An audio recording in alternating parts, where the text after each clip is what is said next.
Joining me now is Rabbi Menken. He is head of the Coalition for Jewish Values, CJV, representing over 1,000 rabbis in matters of public policy. And the other day he called the House resolution condemning anti-Semitism, Islamophobia, racism, and other forms of bigotry an abject failure to confront the issue before us, and expressed that he was very upset by this. He's a regular on our show. Rabbi Menken, great to have you with us. Hey, good morning. Thank you for having me again. We were talking about this with Curtis Ellis a few moments ago, and I think this is a big issue that the mainstream media has now swept under the carpet because this is very embarrassing for the left-wing whack job set of the Democratic Party. Basically, they have a member who made very disparaging anti-Semitic remarks that, if they were made by a Republican, would have been front page news and on CNN every day for a week. Instead, the legacy lying fake news media put it on the back page under the carpet, and then Democrats wouldn't even legitimately condemn it or name Representative Omar. What's the deal here, Rabbi? It's amazing to watch how the liberal left has decided that the Republicans are a bunch of bigots. Meanwhile, President Trump said something amazing a month ago where he obviously got at a very profound level what's going on here. He said this hatred is so deep-seated within her, referring to Representative Omar. He knew that she was going to come back and do it again. And everybody knew she was going to come back and do it again, but he really gets the picture that when a person is tied to anti-Semitism that way, they're not getting rid of it so fast. It's not so easy. It's a whole process of re-education to get rid of the lies and get on to the truth. She should listen to your show more. But meanwhile, I agree. The Democrats are absolutely hiding from this problem. The resolution was really a travesty because the whole idea here was supposed to be to condemn anti-Semitism. Now remember, there have been people trying to cover for this woman. Oh, it's because she's Muslim. Oh, it's because she's black. Oh, it's because she's a refugee. Oh, it's because she's a woman. If you include those things in the resolution, you're giving credence to that nonsense. People are not bigots for opposing bigotry, and it's very important that people not be allowed to get away with that nonsense. And that's exactly what the Democrats did, and they refused to do a straight-out condemnation of anti-Semitism. Rabbi Menken, let me just ask you this. This is beyond Representative Omar. I mean, there's a growing trend now in the progressive left wing of the Democratic Party, which is now taking them over. There's a number of anti-Semitic examples where anti-Jewish statements are starting to bubble up to the top from a whole bunch of these people. We're with Rabbi Yaakov Menken. He is with the RJC, the Rabbi Jewish Coalition for Values. Rabbi, what is going on? I mean, give me behind Omar here, give me the bigger picture of what is going on with the crazy element of the Dems. It has to do with leftist identity politics, the idea that certain groups are privileged and certain groups are underprivileged. And whatever side you are on, the anti-Semite looks at the Jews as some sort of other side.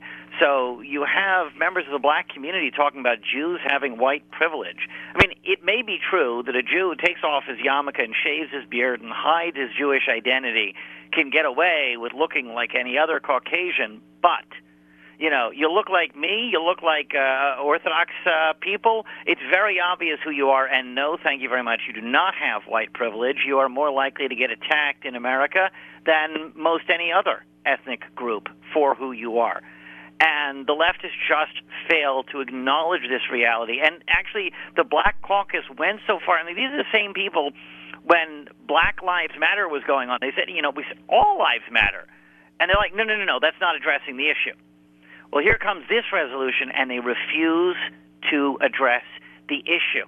If at the end of the day, Ilhan Omar herself can be crowing about how they passed a resolution condemning Islamophobia and how great that is for her constituency, that's a bad day. They have not done it right. This was supposed to be a rebuke of Ilhan Omar. They refuse to condemn, rebuke, reprimand one of their own. Look at what happened to Steve King for comments he says he never said. Right. And compare it. It's just unbelievable. Steve King, the Republican House caucus, not only rebuked Steve King in a resolution, but they kicked him off all the committees. He goes to his job every day in his office, and he can't sit on a single committee. I mean, you can't get a bigger retribution than that. They can't expel him from Congress, but they kicked him out of every one of his committees. And so he just doesn't have a job, basically, except to serve his constituents in Iowa. So, Rabbi, there's a growing trend amongst the, let's call it the AOC, Rashid Tlaib, Ilhan Omar, this set, whatever you want to classify it as, the liberal wing, the progressive wing. I mean, there is a definite move here towards anti-Semitism. And for somebody like AOC, I mean, she represents an area that has a very stable, long-term, noted Jewish community. I mean, what is the reaction of her constituents there? I can't even imagine. Unfortunately, there's a lot of Jews who have sold out their Judaism for leftism. If you refuse to accept the reality of anti-Semitism, that there really is this unique hatred, it's talked about in the Bible, and it's going to be there until the Messiah comes. And this idea that we're just going to wish it away, that makes them have to believe that, well, it must be, since the whole world is against Israel, it must be that this time the Jews are doing something wrong. It always works that way. And it happens to be that 2 years, like back in 2015, 2016, I started teaching a course because of the anti-Semitism was going on campus. I would do a 1-hour presentation on what anti-Semitism has always looked like and how it relates to the modern Middle East situation, et cetera, et cetera. And I was doing this for 2 years before, and I talk about the two fundamental signs of anti-Semitism.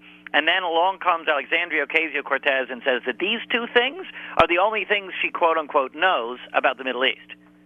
She doesn't know a darn thing about the Middle East. She can't find Palestine on a map. She just knows that Israel's doing something wrong. Right? I mean, it's this crazy, ignorant idea of the same old hate just getting dredged up again. The number of Jewish leaders that you have in your coalition, where are they going in 2020? Are they going to stay with the Democratic Party, Rabbi, as they have traditionally in the face of this? Or might they go in 2020, Rabbi, in a different direction? And why? Or why not? Our group is only traditional rabbis, Orthodox rabbis. And the Orthodox rabbis were by and large, and the Orthodox community, I should say, was by and large a little dots of red in this ocean of blue in New York. And in New Jersey, the largest rabbinic seminary in America and a whole community that's grown up around it in Lakewood, New Jersey, that city handed Trump the highest pro-Trump percentage of any town in the state of New Jersey in 2016. So they were already very firmly on the Republican side. There is now, however, a new movement called Jexodus, which is for millennial Jews who are repudiating the Democratic Party over what's been happening. And there's hope. There's hope because we need people to come to their senses. Jews and non-Jews, obviously. Anybody who's against bigotry and hatred, this party is willing to tolerate anti-Semitism in its midst, and people need to come to their senses. It was just amazing to me how this resolution started as a rebuke to Congressman Representative Omar, and it started as a rebuke to her and for the comments made, and it just ended up in a completely different form. And so you sit there, Rabbi, and you watch this, and you say, okay, how did it transform? what was the metamorphosis of a rebuke of one congresswoman for inflammatory anti-Jew, anti-Israel, negative anti-Semitic statements? How does that metamorphosize itself into a broad resolution on hate speech for everybody, including Muslims, with her name not even mentioned? So you have to sit there and you think, how did it go from A to Z in a day and a half or 2 days? Like, how did that happen? As I said before, the Congressional Black Caucus was involved here, saying, how can you attack this black woman? And, of course, there was this ridiculous poster, apparently in West Virginia, that compared her to 9/11. They say, you see, that's an attack on Islam.